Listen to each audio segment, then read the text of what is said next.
Bonjour, dans le cadre de ces vidéos, je voulais consacrer un certain nombre de vidéos à la santé au travail. Et je commence donc une trilogie, je pourrais dire, sur l'accident du travail qui est bien spécifique et qui lui-même peut avoir de nombreuses conséquences. Alors, la première de ces vidéos aujourd'hui va consister à savoir ce qu'il faut faire quand on est victime d'un accident du travail. Eh bien, il y a trois étapes, j'allais dire, importantes. La première, c'est de faire constater par un médecin le dit accident du travail. La deuxième, c'est d'en informer son employeur. Et la troisième, elle, c'est une obligation qui incombe à l'employeur, c'est que l'employeur doit lui-même informer la CPAM, donc la caisse primaire d'assurance maladie, dont relève d'ailleurs le salarié. Alors, premièrement, il faut faire constater cet accident du travail par le médecin. Alors vous allez vous dire, oui, mais quel médecin? En réalité, n'importe quel médecin que vous pouvez choisir, votre médecin traitant, vous devez lui remettre à ce moment-là une feuille que vous avez demandée à votre employeur, qui est un formulaire CERFA, de manière à ce qu'il puisse, d'abord, ça permettra de faire prendre en charge cette consultation, les frais de cette consultation par la CPAM, et puis à l'occasion de cette feuille, le médecin va constater tout simplement les blessures, les lésions, et il doit le faire avec une certaine précision pour pouvoir justement les rapporter à quelque chose qui relève de votre travail, soit au lieu, soit aux instruments que vous avez manipulés, soit au temps de travail. Donc il doit constater les blessures, constater les lésions, et en trouver en quelque sorte, ou en déterminer le plus possible l'origine, de manière à ce que justement on puisse le raccrocher à un véritable accident du travail. Donc ça, ce sont des modalités très importantes qu'il appartient de faire. Et, dans ce formulaire CERFA, se compose en trois volets.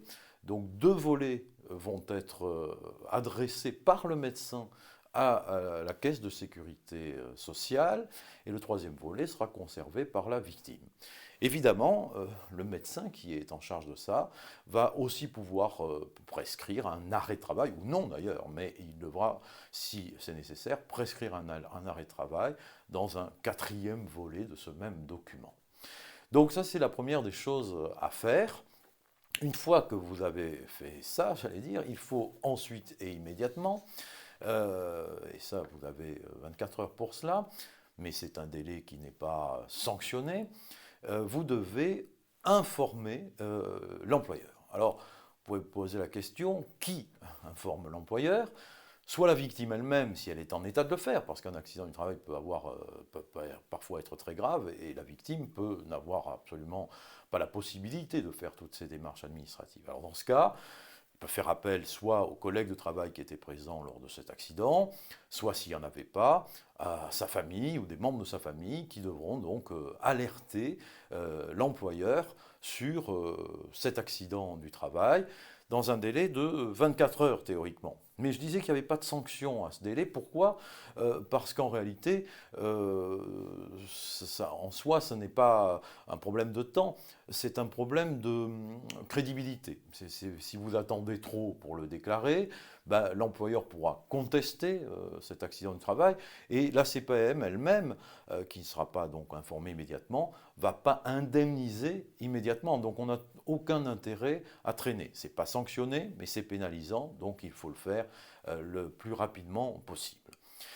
Troisième étape, c'est l'employeur. L'employeur, lui, doit aussi informer la CPAM, la caisse de primaire d'assurance maladie, dont relève le salarié. Alors, ce n'est pas toujours facile à savoir, de sorte qu'il peut aussi informer la caisse dont relève le lieu de travail. Comme ça, c'est elle qui fera les démarches nécessaires, le cas échéant. Donc, quand cette obligation de l'employeur est aussi très importante. Et là, lui, il a 48 heures pour le faire à partir du moment où il a connaissance, évidemment, de l'accident du travail. Et lui, s'il ne le fait pas dans le délai requis, ben, il risque par contre des sanctions pénales. Donc c'est très important qu'il le fasse. C'est très important qu'il le fasse aussi parce qu'il doit faire une déclaration, j'allais dire, tout à fait circonstanciée. Il doit, soit il a des témoins, hein, soit il a un collègue de travail de la victime qui a été présente, et donc c'est elle qui doit faire cette déclaration. On n'a pas besoin de faire appel au gérant ou au chef d'entreprise lui-même, hein, ça peut être un délégataire, même si ce n'est pas une délégation formelle. Et on doit faire un descriptif des conditions de l'accident. C'est très important parce que l'employeur peut émettre des réserves, et s'il émet des réserves, la caisse de sécurité sociale sera obligée de se livrer à une enquête pour justement savoir si l'accident est véritablement lié aux conditions de travail, au lieu de travail, au temps de travail, ou si ça n'a rien à voir. Je dis ça parce que il faut savoir qu'une fausse déclaration, une déclaration frauduleuse, expose la victime à de graves sanctions. D'abord des sanctions pénales, 5 000 euros à minima d'amende, mais aussi à l'obligation d'avoir à rembourser les indemnités journalières qu'elle aurait touchées de la sécurité sociale, et aussi c'est aussi une cause, un motif pour de licenciement. Hein. Donc on ne peut pas s'amuser à faire des fausses déclarations d'accident du travail. En revanche, la question peut se poser si l'employeur ne fait pas la démarche auprès de la caisse de sécurité sociale, qu'est-ce qui se passe? Eh bien, le salarié peut le faire à sa place et il dispose pour ça d'un délai de 2 ans. Voilà grosso modo les premières démarches essentielles à opérer quand vous êtes victime d'un accident du travail. Alors, la question se pose de savoir qu'est-ce qu'un accident du travail exactement sur le plan juridique. Et ça va faire l'objet d'une autre vidéo à laquelle je vous invite en tout cas à vous reporter. En attendant, je vous remercie et je vous dis à très bientôt.